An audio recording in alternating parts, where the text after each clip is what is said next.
La búsqueda de una solución natural, por Jorge Ángel Libraga. Las comunidades humanas han tratado desde los más antiguos tiempos de convivir con la naturaleza. Se sentían parte de la misma, y la figura mental de la madre física se fusionó siempre con la de la madre del mundo, siendo así las deidades femeninas más antiguas que las masculinas en cuanto a la importancia de su culto.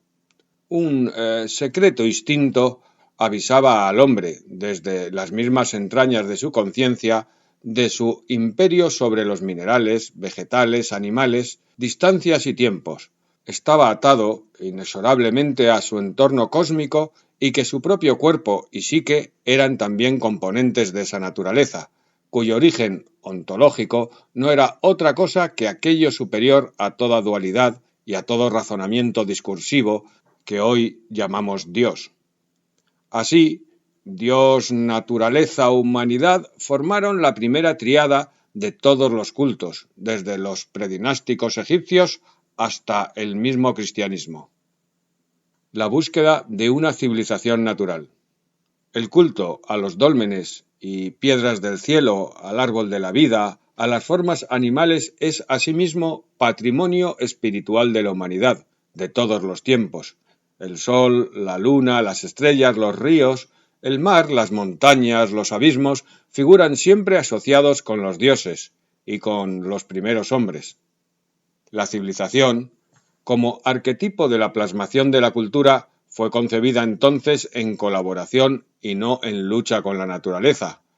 Lo contrario de esto se tuvo siempre por suicidio colectivo y por peligrosísimo desafío al destino.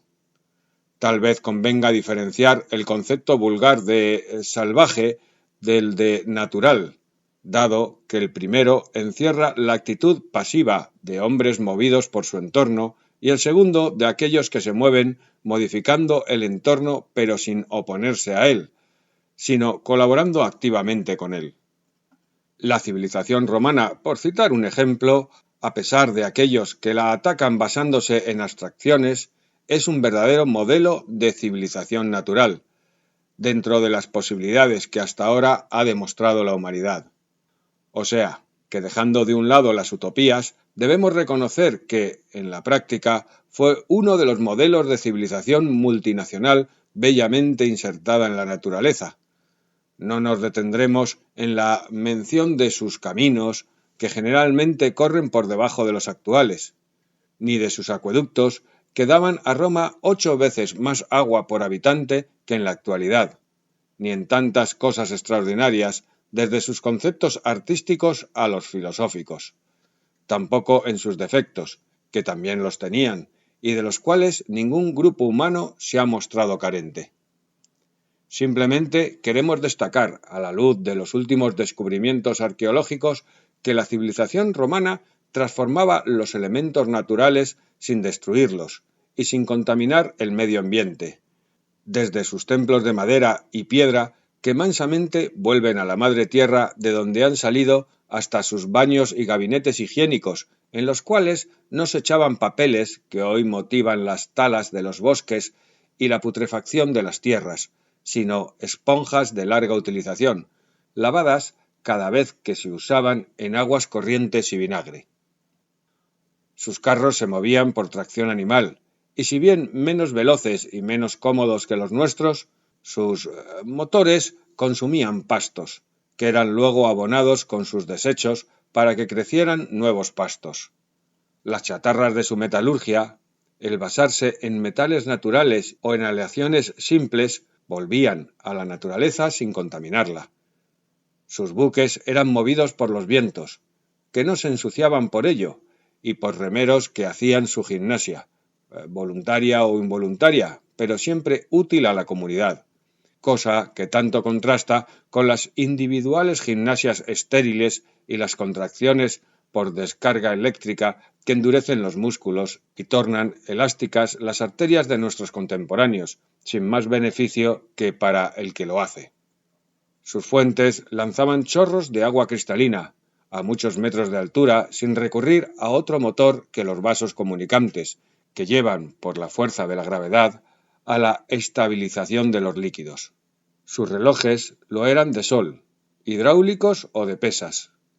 Sus taxímetros, aplicados a carruajes y a naves, eran simples bolitas que caían en un recipiente según las distancias recorridas y servían para cargar el aparato otra vez.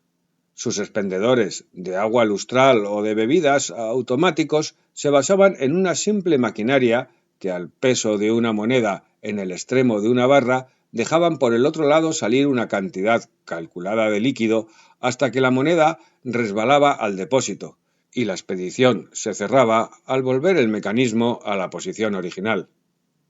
Sus armas no contaminaban la tierra ni el cielo, y las destrucciones de floras y faunas estaban estrictamente controladas y eran compensadas con largueza.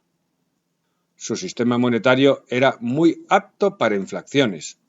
Una única unidad económica abarcaba a la tercera parte de los habitantes del mundo de aquel entonces, así como también sus leyes y su mando unificado político permitía convivir a cientos de pueblos de diferentes colores de piel, creencias y lenguas.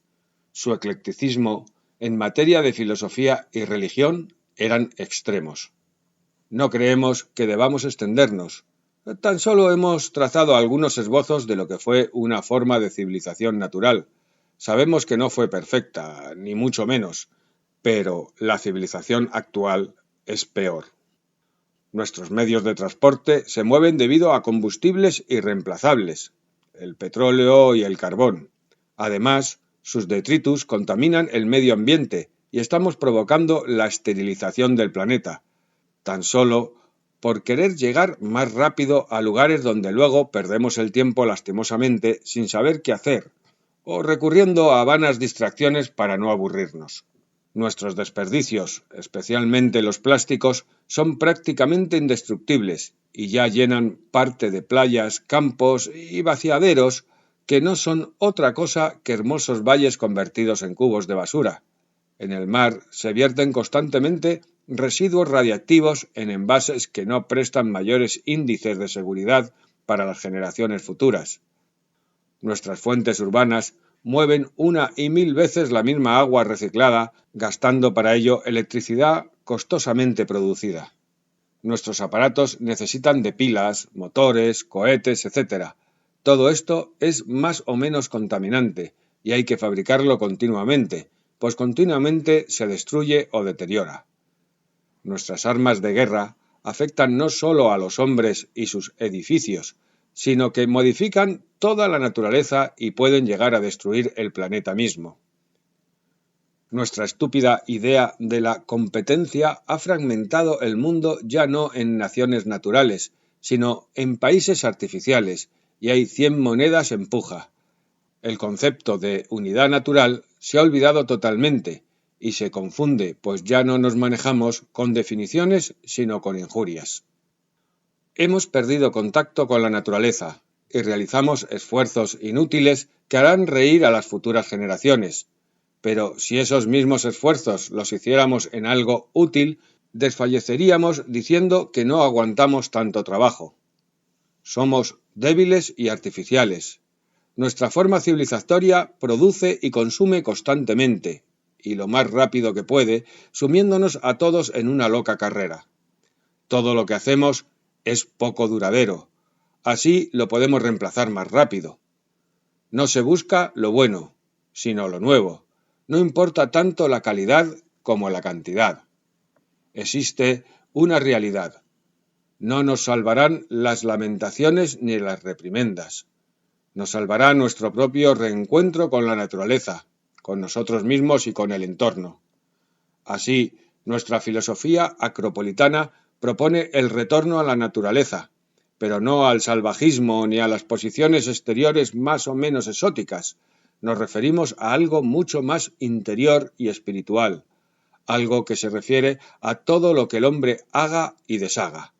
Tenemos sed de bellos paisajes, de bosques frondosos, de hermosos mármoles tallados, de música sin aditivos electrónicos, de cuadros sin clichés de serigrafía ocultos bajo la pintura, de aire y aguas puras, y de hombres y mujeres puros.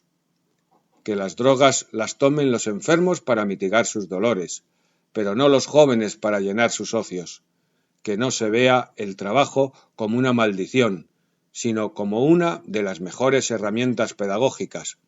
Que el hombre no explote al hombre, ni martirice a los animales, ni tale bosques. Que el hombre crea en Dios y en sí mismo. Seamos naturales, seamos nada más y nada menos que nosotros mismos. Conferencia dictada en Madrid en marzo de 1980.